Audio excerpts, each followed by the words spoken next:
listening to Your Secret is Safe with Me, non-judgmental talk about infidelity with Dr. Marie Murphy. If you're looking for new perspectives on complicated relationship issues, you've come to the right place. Days go by, they're crawling by. Hi everyone, I'm Dr. Marie Murphy and I'm a non-judgmental infidelity coach. If you are having an affair or cheating on your partner or engaging in anything you think counts as infidelity, I can help you deal with your feelings, clarify what you want, and make decisions about what you're going to do. No shame, no blame, no judgments. When you are ready to move beyond the drama and difficulties of your infidelity situation, there are two ways you can have me as your coach. You can enroll in my online course. You're not the only one. Enrolling in this course is kind of like joining me in my office for Jedi training that goes beyond what I offer on the podcast. The course includes videos and assignments that will help you relate to your infidelity situation in a totally different way.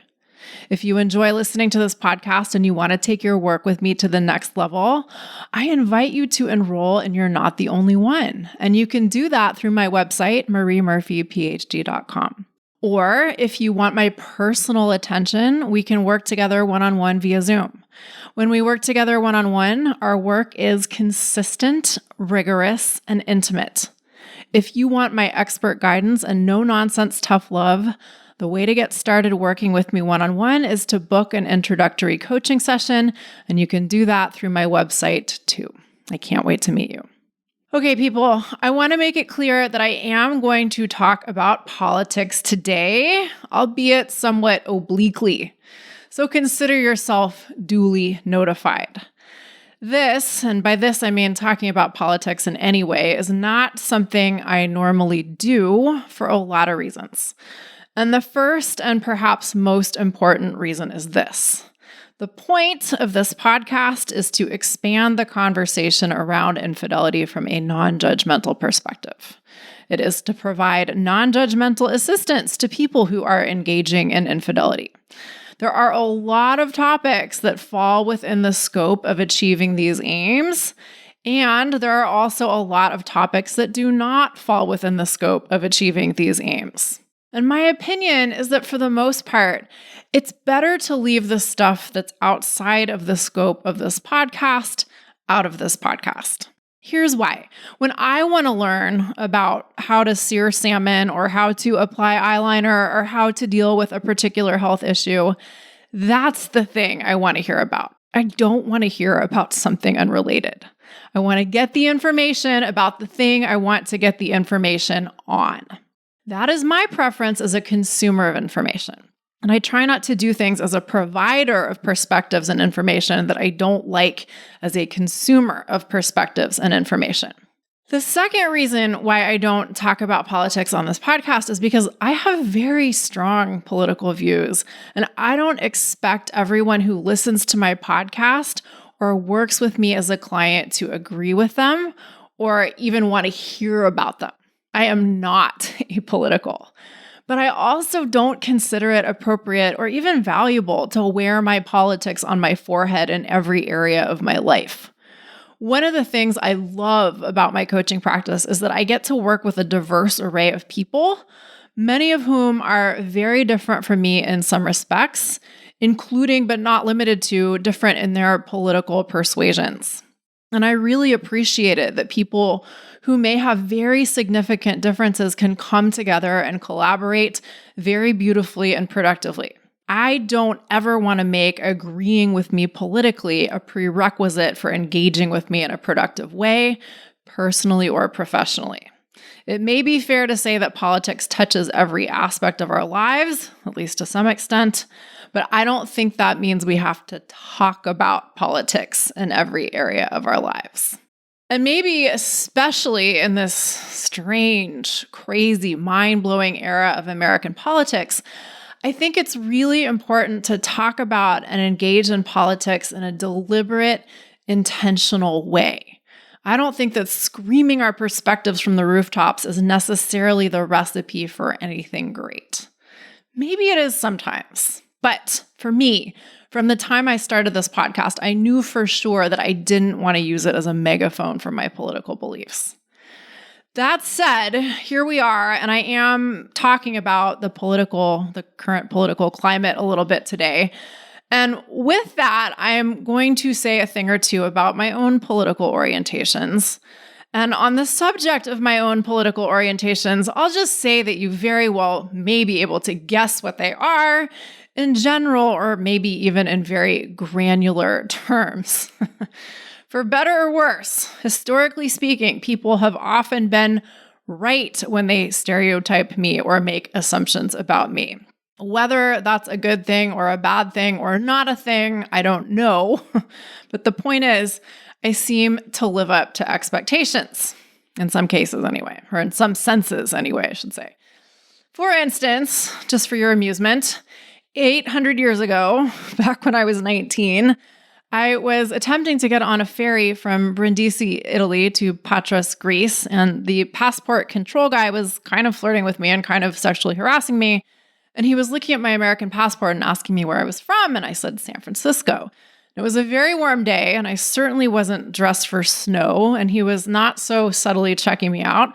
And he was like, "You're from San Francisco. You have short hair. You have tattoos. You must be bisexual." And I was like, "I live in San Francisco. I have short hair. I have tattoos. How could I not be bisexual?" And it was all very funny, and I did not feel threatened. And if I did, I would have had few hesitations about telling this guy to go fuck himself, but it was all okay. And he was like, "You are bisexual?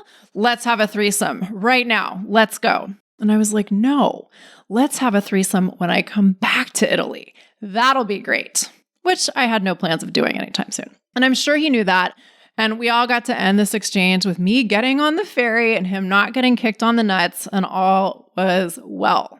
But anyway, the point is, sometimes we see something that looks a certain way and we're right. Another somewhat funny example is that I've had approximately 1 million people ask me, apropos of nothing, completely out of the blue, "Are you a vegetarian?" And for a long time I was, although I now do eat seafood. And when I would say, yes, I am a vegetarian, people would say triumphantly, "I knew it! You look like a vegetarian." And on the one hand, this could be completely offensive and fucked up. And on the other hand, well, some people just look really gay. Some people just look like vegetarians. I say all of this lightly, of course, but there is something to this. Incidentally, my spouse worked in delis for many years, and when we first met, he was like, "You're a vegetarian, right?" And he said, "If you sell sandwiches for any length of time, you can always tell who's going to order the vegetarian sandwich." Now, I am not saying all of this to advocate for wanton stereotyping and assuming that your assumptions about people are correct. Please do not do that. This is all just what I hope is a somewhat amusing lead up to me saying that if you've made any guesses about where I stand on politics, there's a good chance you're correct. I live in San Francisco. I have a PhD in sociology, which is not known for being a particularly conservative discipline. I served in the Peace Corps. My spouse is first-generation Palestinian.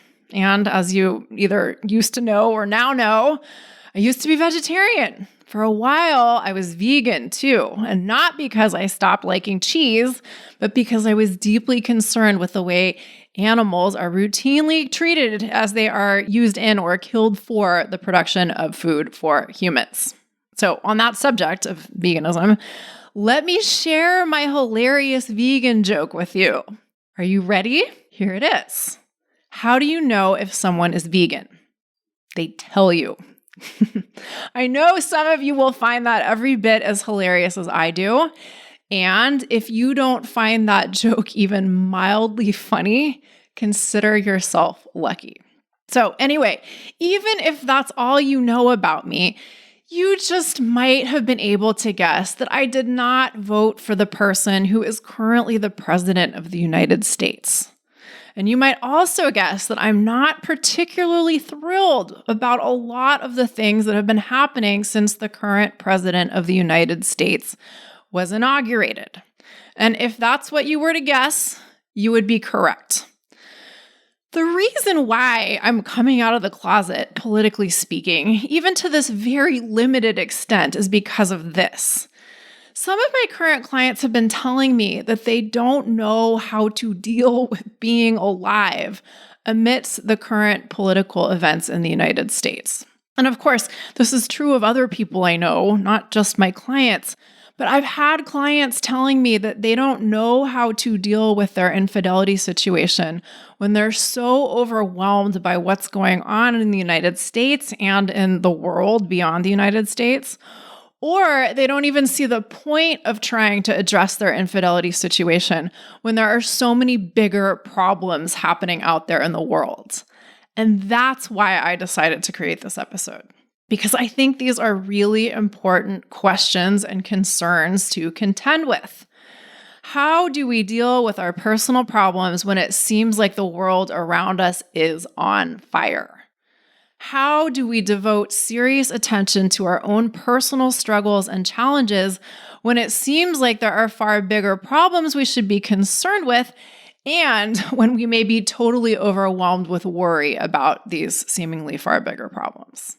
I think it's important for you to have some sense of where I stand politically as I speak to these questions, because the fact is, I'm pretty concerned about a lot of things that are going on in the world right now.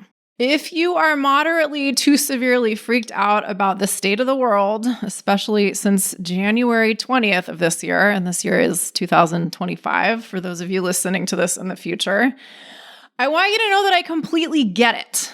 And I want you to know that I can relate to what you're feeling on a very personal level. I want to make that really clear. But here's the interesting thing. If we know where to look, we can pretty easily see that the world is, or at least can be, a pretty fucked up place all the time. Human life can be glorious, but it can also be pretty horrendously awful in so many ways and for so many reasons. So the world may seem especially fucked up these days, and maybe it is, but maybe it isn't. Even in seemingly sunnier times in the United States, we, and by we, I mean the United States government, have created and implemented policies that have quietly sown the seeds of disaster and, some would say, set the stage for our current set of problems. Did you see it coming? Some of us did. So even if, just for example, putting an end or even attempting to putting an end to USAID or parts of USAID's functioning is heinous and stupid, the liberal use of drone strikes to combat terrorism, authorized by a recent president who I did vote for and generally liked very much, could also have been considered heinous and stupid. Now, that's not to make light of anything that's happening now, but it is to say that if you've been looking closely, even the folks you think are the good guys may have been up to some pretty bad shit. So I want to suggest that maybe things are extra bad right now, and frankly, there are days when it definitely seems that way to me. It may also be true that the world is and has always been full of horrors and wonders. I'm not saying it's all bad and we're all completely fucked and we should all just crawl into a hole and give up and die. No. But I do want to acknowledge that things that I consider really unjust and really horrific and really awful are happening all over the place, all the time, even if they never hit the headlines that we read or our social media feeds. Just for example, when all this stuff in Ukraine started, a certain someone I know got very upset about the plight of the Ukrainians and started talking about the poor, courageous Ukrainians ad infinitum, ad nauseum. And finally, I got fed up and said, well, how do you feel about what's happening in Sudan? And this person's response was, what's happening in Sudan? Like, what are you talking about? And frankly, I wouldn't have been totally shocked if this person had instead asked, what is Sudan? So my point here is that depending on the level and scope of our awareness, we're always going to see things happening in the world that we could quite reasonably consider very problematic and very difficult to behold. These things may not be happening in our front yard, but as our good friend John Donne told us long ago, never ask for whom the bell tolls. It tolls for thee. Every time it tolls. Side note, if you have never read For Whom the Bell Tolls by Ernest Hemingway, I recommend it, especially at this moment in history. And I equally recommend Spain in Our Hearts by Adam Hochschild. Both books are about the Spanish Civil War. The former is fictional and the latter is historical. And in addition to being lovely treatments of the past, they also speak to our current political moment and to the big question of how we can learn how to exist in a world full of horrors without being consumed by its horrors. And this is an important thing to consider because the bell is always tolling. And if we are at all aware of the terrible things that are going on in the world, we've got to figure out how to relate to the parade of horrors without being consumed by grief or rage or terror or overwhelm or anger. Because if we let ourselves get sucked into the pit of despair, first of all, it feels terrible to be in the pit of despair. And second of all, it doesn't do us any good. Feeling awful when we get sucked into a doom spiral is bad enough in and of itself. But when we let this happen, we literally aren't able to do anything to address whatever problems we're concerned about. It's pretty hard to make positive changes in the world around us if we become debilitated by our awareness of the various atrocities, large and small, occurring on planet Earth at any given moment. So, how do we stay aware of what's going on without getting bogged down by all of the atrocities of life on planet Earth, large and small? This is a big question, and I am not even going to attempt to provide what I consider to be a comprehensive answer to this question on today's episode. If you want to work with me one-on-one, we can have long, deep talks about this and the personal practices that I employ to stay sane while living in a world where there are things that trouble me deeply happening all the time, right? But I will share what I think is one very important piece of the answer to this question. How do we be in it but not of it? How do we take in all of the stuff that's going on that we may rightly consider awful without being consumed by that? Here's the answer, or the partial answer. Be willing to take responsibility for what you have the power to change or control. Be willing to do your karma. Be willing to take care of the business that has landed in your lap. Be willing to step up to the tasks in front of you. What does any of that mean in practical terms? Well, it can mean a lot of things. And just for starters, it can mean learning where to draw the line between keeping yourself informed about what's going on in the world and inundating yourself with information you find overwhelming and depressing. If you are spending time doom scrolling and you aren't doing anything useful with the information you get from your doom scrolling, it might be time to make some changes in your behavior. Sure, you still might want to consume some news, but you might want to do it differently. And you might want to start doing other things too, or instead of consuming information. Some of us think it's very virtuous to be hyper aware of what's going on in the world just for the sake of being hyper aware of what's going on in the world. And I certainly understand this perspective. I value awareness of what's going on in the world, at least to an extent. But I also think there are good reasons to be really conscious of what we do with all of the awareness that we amass or the knowledge that we amass. And if you're sitting around consuming information about what's going on in the world and you're getting overwhelmed, but you aren't doing anything that might be of service to the world, I think it's worth questioning whether or not your awareness of world events or your hyper awareness of world events is a good end goal. And to that effect, taking care of the business that's landed in your lap can mean deciding to A, stop doom scrolling, and B, deciding to do something to contribute in positive ways to the world around you. Maybe that's your immediate community. Maybe it isn't, but it's doing something. Maybe you can't stop climate change all on your own single-handedly. But instead of doom scrolling and getting really depressed about climate change and crawling into your hidey hole and crying all day, maybe you can come up with a community resource sharing program that cuts down on the amount of waste you and your neighbors generate.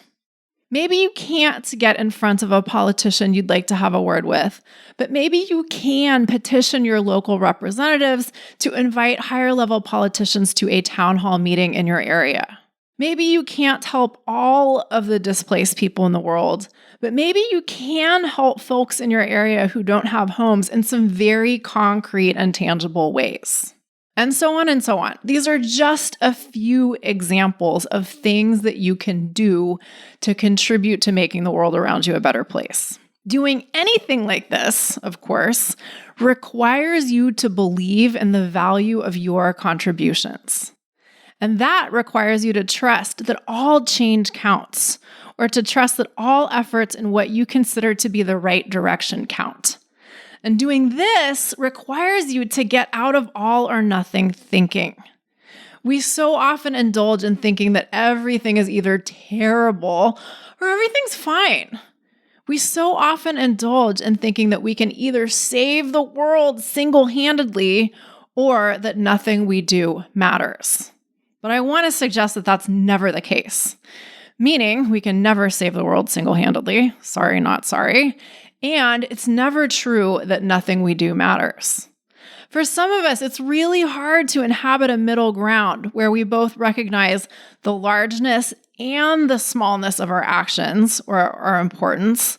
But I want to suggest that that's where we may find more peace and empowerment.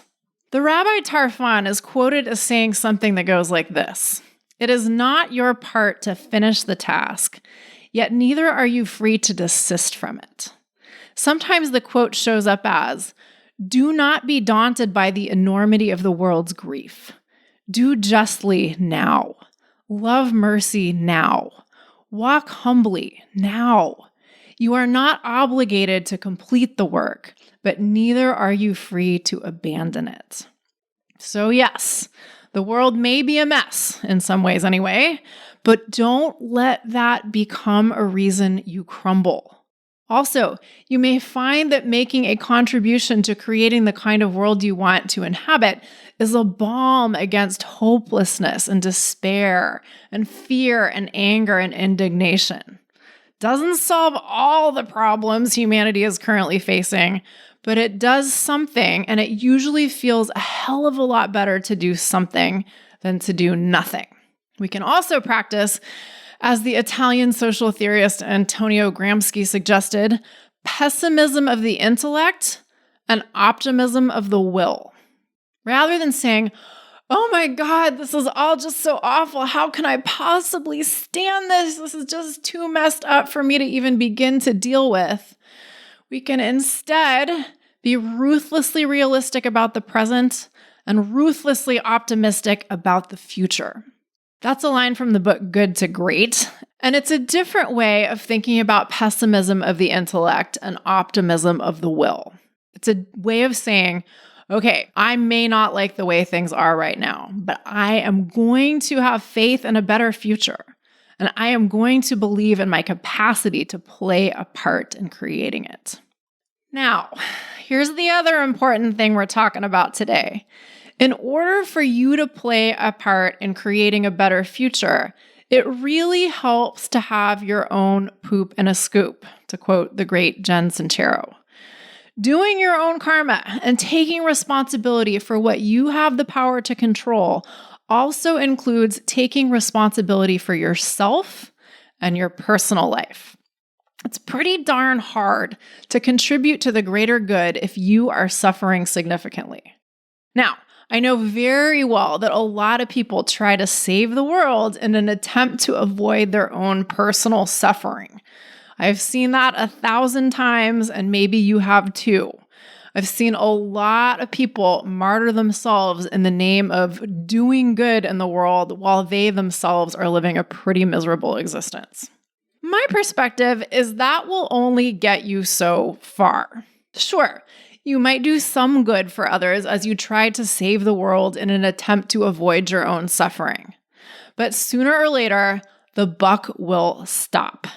As our friend Ram Dass says, the only thing we ever really have to offer another being is our own state of being.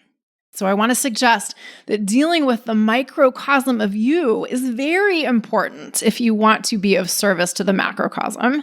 And I want to suggest that dealing with the microcosm of you is an act of service to the macrocosm. That's not an argument for a lifetime of navel gazing. It is an argument for the importance of dealing with major pieces of life business that may be jamming up your gears.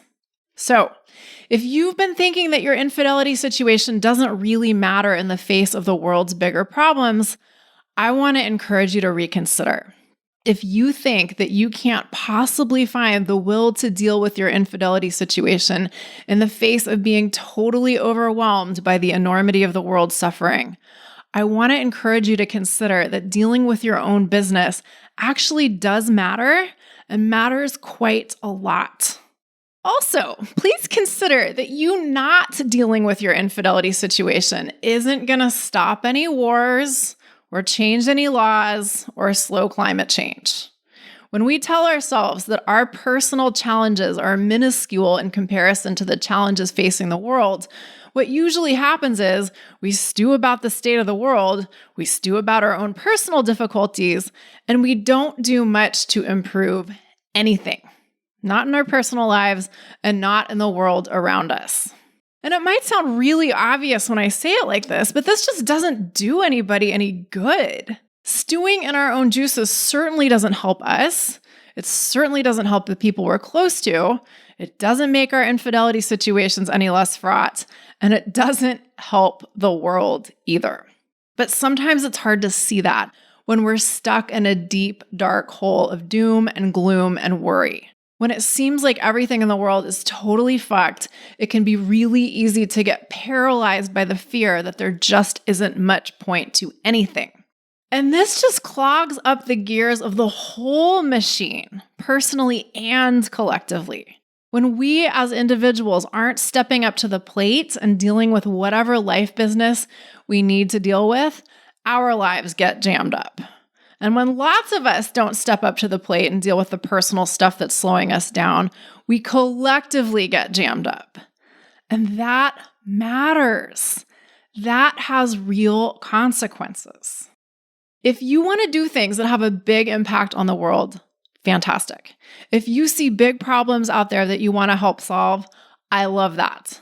But it's a lot easier to do those things when your personal life is in decent working order. It's a lot easier to be of service to others when you are doing reasonably okay yourself. I am not saying that you have to reach total enlightenment in order to be helpful in the world. I'm not saying that you have to have a perfect handle on every single challenge you're grappling with in order to do things for others instead of focusing on cleaning up your own stuff. But attending to your own business in a reasonably conscious and diligent way sure does help if you want to make changes beyond the realm of your own personal life business. So, deal with what has come into your life to be dealt with. Address the challenges that have presented themselves to you. That's what I mean when I say do your own karma.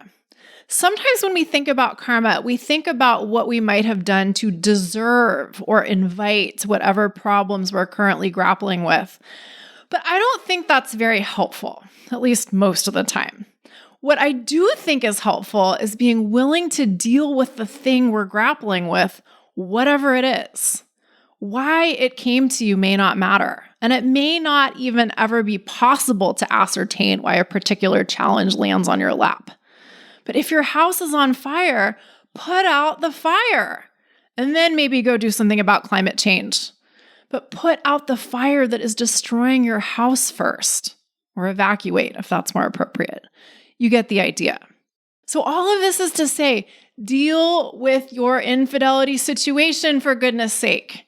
Whether that means you work towards bringing it to what you consider a resolution, or whether that means that you learn how to navigate the situation differently as it continues, do it. You being at ease and at peace in your own life matters. You living in a way that you feel good about or are at least okay with matters. You taking responsibility for attending to your individual challenges and predicaments matters. It matters for your own experience of being alive, of course. The whole point of dealing with your infidelity situation in a way that you feel good about is for you to be able to have a love life / sex life / relationship life that you actually enjoy, and to have enough bandwidth left over for the rest of your life too. Being totally consumed by the drama and delights and difficulties of an infidelity situation can be really, really fun for a while. I totally get it. But there may come a time when you prefer to simplify your life and enjoy it rather than continuing to get tossed around by all of your drama. And when you are living a life that you enjoy, or at least are at peace with, you are so much more available to engage with the world in a way that you enjoy and are proud of. And that just might mean doing something to make a dent in what you consider to be the world's most pressing problems. So, if you are ready to start dealing with your infidelity situation differently, if you are ready for change, let's get to work. There are 2 ways you can have me as your coach. You can enroll in my online course, You're Not the Only One, in which you get videos of me teaching you stuff that I do not share on the podcast, and assignments that will help you apply what I teach to the specifics of your own life. If you love listening to me talk on the podcast, you will love watching me on video coming at you from my office. In my teaching videos, I smile, I make funny faces, and I even talk about assholes. No joke. To enroll, and You're Not the Only One, go to my website, mariemurphyphd.com. It will only take you a minute or 2 to enroll in the course, and once you do, you'll get access to all of the course materials immediately, and you'll get to keep them forever, or for as long as the course exists, which should be for a very long time, barring all of the usual unforeseeable disasters. Or we can work together one-on-one. When we work together one-on-one, our work is consistent, rigorous, and intimate. If you want my personalized attention and my delightful combination of radical compassion and no bullshit tough love, schedule yourself an introductory coaching session with me. You can do that through my website too, and my website is mariemurphyphd.com. All right, everyone. Thank you all so much for listening. Bye for now. Thanks for listening to Your Secret is Safe with Me with Dr. Marie Murphy. Make sure to click subscribe to get updates on our latest episodes.